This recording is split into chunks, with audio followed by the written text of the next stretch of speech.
noticed that this happens a lot. I've been reading up on it, and recently, if you've been paying attention to the news about electric vehicles and the adoption of rental car companies of electric vehicles in their fleet, if you read you read that Hertz is getting rid of all their electric vehicles, and a lot of people say, "Oh, it's just the maintenance too expensive." It's not the maintenance. What the problem with with electric vehicles, when people have not driven an electric vehicle, is that they're not used to it. So one of the major problems that Hertz had was that people were renting the electric vehicles and they're not used to driving the electric vehicle. So the main thing they're not used to is the instant torque. What does that mean? Instant torque means that the torsion force, the power to turn the axles or the wheels, is almost instant.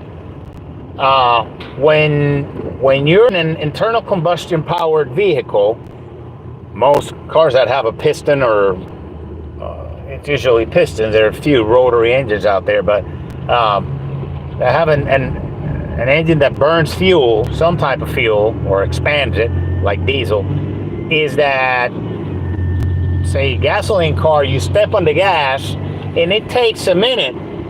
If you're driving an automatic, you're at a stoplight changes to green, and you go. So you let go of the foot of the brake, and then you press on the gas. Now, in order for you to gain acceleration, the internal combustion engine has to do a bunch of stuff inside to increase power to the wheels. Namely, it has to raise the revolutions per minute, how many turns the engine has. So that takes a moment. That's not instant. So if you when you're stepping on the gas from a stoplight, step on the gas, you have to wait till the car raises the revolutions per minute, the speed of the engine. That takes time, because you have to let more air in, that air, and also more fuel in, increase the speed of the engine. The transmission has to communicate that power to the drive shaft or the drive axles, and then to the wheels. So there's a delay. I don't care, even cars that are really fast, they're not going to accelerate instantly, because they have to raise the speed of the engine. And if they are turbos, the turbo has to pressurize. In order for the turbos to spin, in order to pressurize, they have to spin at a higher speed, and that takes exhaust gas speed. So it all has to do with increasing, in internal combustion vehicles, that has to do with increasing the speed of the motor, of the internal combustion engine. That's not the case with an electric vehicle. An electric vehicle, when you step on the gas, most of them have instant power. When you step on the gas pedal or the accelerator pedal, most of those vehicles have instant torque available to drive the wheels. It's the nature of the electrical system. There is no piston going up and down. There is no transmission having to transfer power anywhere. There is no turbo that has to spool up and speed up in revolutions per minute. None of that. It's a current. It's usually a current that goes, and as soon as the current touches that motor, the motor powers up with almost full power, full torque. And that full torque is available instantly. And if you don't know how to manage it, which is what happens to a lot of people when they get into an electric vehicle for the first time, People are not used to that pull, that instant power. So when they step on the vehicle, a lot of these people never driven an electric vehicle. They went to Hertz, they rented a Tesla, and they just went driving without even, getting used to the vehicle. And what ended up happening is they ended up rear-ending a bunch of vehicles. So that's what happened.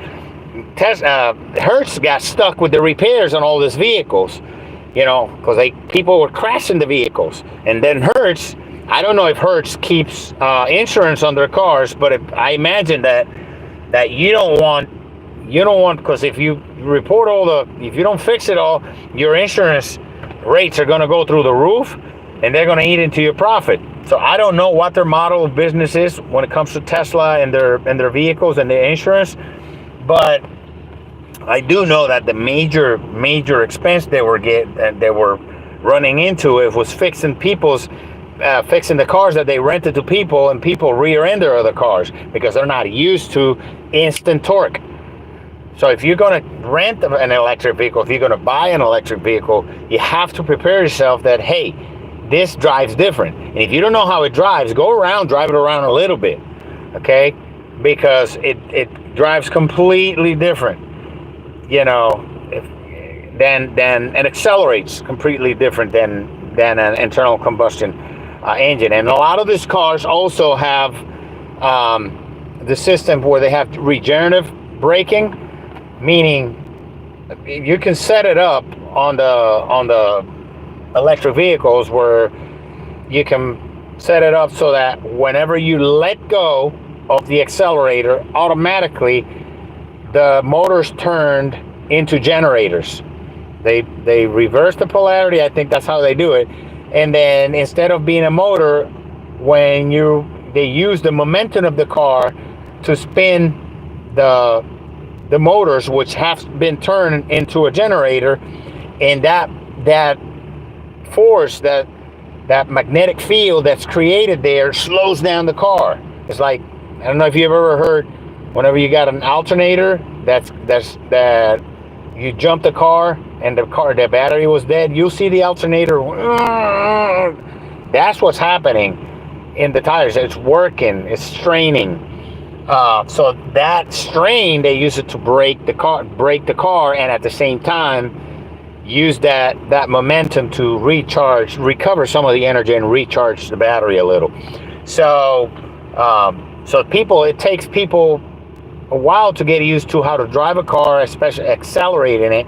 And sometimes if they have that feature where they have regenerative braking, they takes them a little bit to get used to, and they get rear-ended sometimes because they think that to stop they have to let go and step on the brake, and if they don't know how to use it, the car's going to brake more suddenly than a car that doesn't have that regenerative braking, because you're getting stopped by the motor being turned into a generator, and also you're being stopped by the brake pads.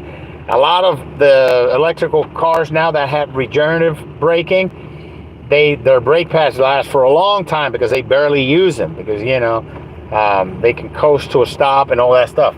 So so if take that into consideration when you first start. You've got mail. When you first start doing your research, or if you decide to buy an electric car, and be careful.